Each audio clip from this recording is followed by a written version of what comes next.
Hey everybody. It is the 24th. It's not quite noon on Wednesday. Hopefully it's Wednesday, right? Yeah, it's Wednesday. And I'm going to share a little story with you guys today. As soon as I get this crap off my screen. Okay. So, my 10-year anniversary, I don't know if you, oh, there we go. My 10-year memory on Facebook is me buying this cute little house, and it's a 2-bedroom in Westwood that I literally got for 9 grand. Um, so let's tell the story. So this would have been, let's see, 2011.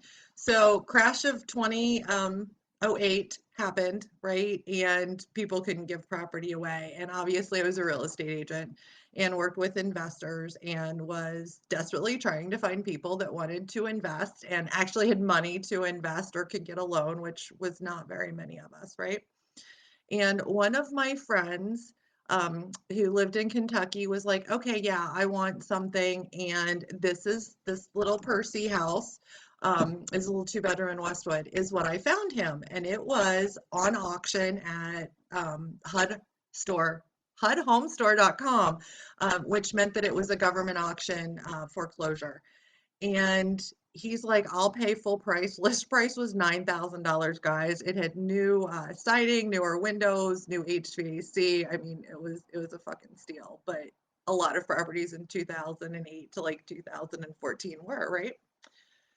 So I'm going in and I'm putting this bid in online. And back then it was bids and they were due by like midnight, right? So it's like 10 p.m. I'm finally home. I'm putting in the offer and I need a social security number.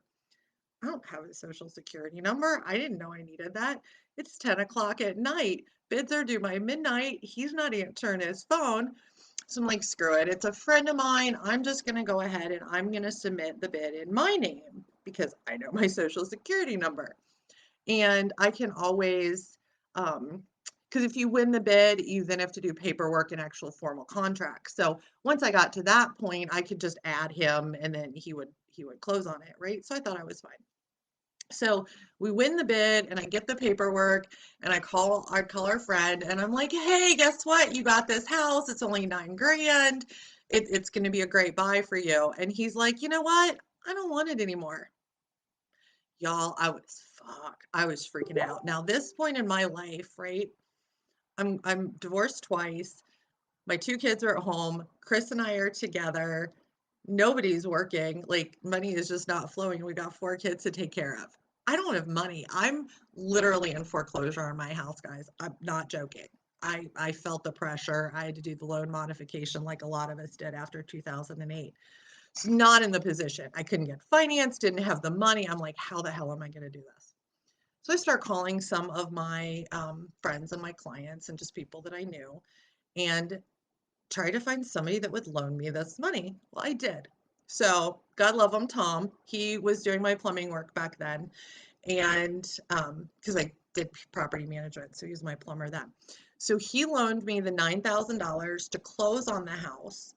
And I paid him, I'll talk about hustle and butt tight. I paid him $1,000 a month for 12 months, starting the month after we bought the property and closed on the property. So the property was vacant. I'm not making my mortgage. I don't have money to buy this house. It needs work and I've got to find a tenant and that takes time. And now I'm paying $1,000 mortgage. I don't have the money for it. It's fine. I made it work, right? Finally got the tenant in there. We rented it for $700 a month. Oh, and these were hard lessons, guys. And this is why I do PM now because I've learned this the hard way. Like I've invested, I've rented the wrong way. I anyway. So we placed a tenant in there and had to evict them after like 4 months. We even had a co-signer that worked with P&G. There's no reason that we should have had to evict these tenants. We did. So that put us even further behind. But we made our payment every month. I was doing garage sales, like anything I could get my hands on, guys. I was selling on the weekends and like garage sales just to be able to make this payment. But the point is, we hustled and we did it. And what we did is every decision that we made is to make our tomorrow better. So we hustled and we made that $1,000 payment, and the loan was 33% interest, guys. If you just run that math real quick, we were paying 33% interest and happy to do it. So we get the property paid off after like a year. So now it's free and clear, right? So now I'm just paying, basic upkeep, um, and the taxes and the insurance.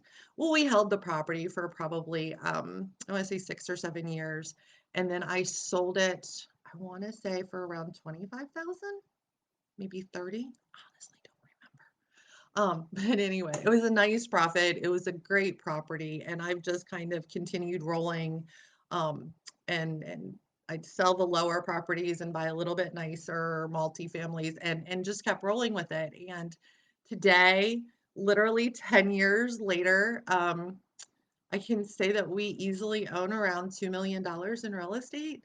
And I'm not saying that it's still a struggle. We still hustle. It's just the hustle's a lot more money now than it was then.